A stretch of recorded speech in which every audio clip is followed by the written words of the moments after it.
राजा शांतनु अत्यंत तेजस्वी पुत्र को पाकर प्रफुल्लित मन से अपनी राजधानी लौट आए।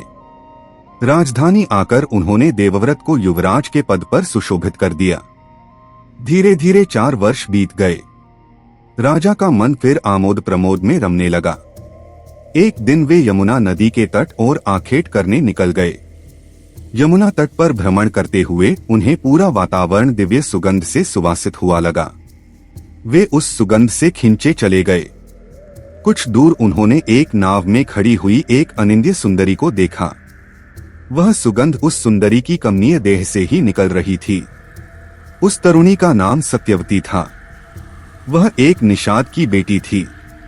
पहले उसकी देह से मछली के समान दुर्गंध निकला करती थी, किंतु फिर एक दिन उसकी मुलाकात महर्षि पराशर से हुई, जिन्होंने अपने तप के प्रभाव से उसे दुर्गंध मुक्त करके दिव्य सुगंध प्रदान कर दी।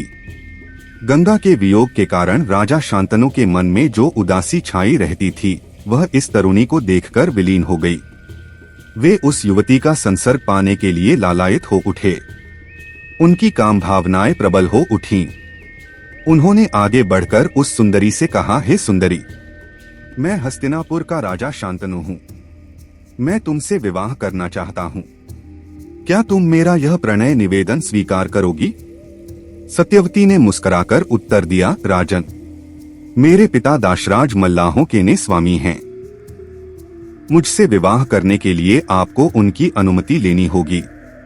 राजा शांतनु ने केवटराज दाशराज से अपनी इच्छा प्रकट की तो वे बोले, हे राजन, आपके जैसा सुयोग्य वर मेरी कन्या को और कहाँ मिलेगा, पर आपको एक वचन देना होगा। कैसा वचन? शांतनु ने कहा। राजन, आप मुझे वचन दीजिए कि आपके बाद हस्तिनापुर की राजगद्दी पर मेरी पुत्री के गर्भ से जन्म लेने वाली संतान ही बैठेगी। केवटराज की बात सुन राजा शांतनु का मन उदास हो गया। वे किसी रूप से भी देवव्रत के अधिकारों का हनन करना नहीं चाहते थे। उनसे वचन देते न बना। निराश होकर वे गहरे अंतर्द्वंद्व के साथ अपने नगर को लौट आए। महल में आकर उन्होंने किसी से कुछ नहीं कहा। चिंता उन्हें धीरे धीरे भीतर ही भीतर खाने लगी। वे हर समय उदास रहने लगे। शरीर क्षीण होने लगा।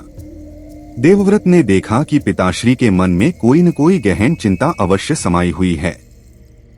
एक दिन अवसर देखकर देवव्रत ने पिताश्री से उनकी व्यथा का कारण पूछा, लेकिन राजा शांतनु संकोचवश अपने मन की बात अपने पुत्र से नहीं कह सके। किंतु देवव्रत के बार बार पूछने पर उन्होंने कहा, पुत्र, तुम मेरे एकमात्र पुत्र हो। तुम हर समय युद्ध में व्यस्त रहते हो। ईश्वर न करे तुम्हें कुछ हो जाए तो मेरे वंश का क्या होगा? मुझे यही चिंता खाए जा रही है। देवव्रत अत्यंत कुशाग्र बुद्धि के युवक थे। उन्होंने पिताश्री से तो कुछ नहीं कहा, किंतु पिताश्री के सारथी से पूछताछ करके असली बात का पता लगा लिया।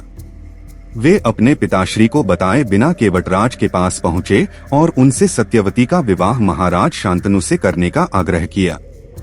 केवटराज ने अपनी वही शर्त देवव्रत के सामने दोहरा दी। इस पर देवव्रत ने केवटराज से कहा, यदि यही बात है तो मैं आपको वचन देता हूँ कि मैं राज्य के सिंहासन पर अपना कोई अधिकार नहीं मांगूंगा। सत्यवती का पुत्र ही पिताश्री के उपरांत राजा होगा।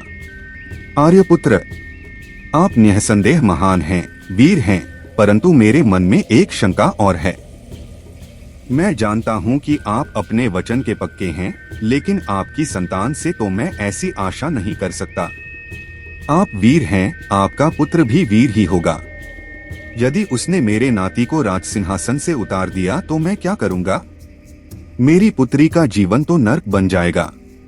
केवटराज की बात सुनकर देवव्रत ने तत्काल आकाश की ओर हाथ उठाकर भीष्म प्रतिज्ञा की, केवटराज, मैं दशों दिशाओं को साक्षी मानकर प्रतिज्ञा करता हूँ कि मैं विवाह नहीं करूंगा और आजन्म ब्रह्मचारी रहूंगा।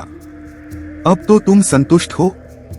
युवा देवव्रत की ऐसी कठोर प्रतिज्ञा सुनकर दिशाएं धन्य महावीर, धन्य भीष्म के जय घोष से गूंज उठीं। देवगण आकाश से पुष्प वर्षा करने लगे।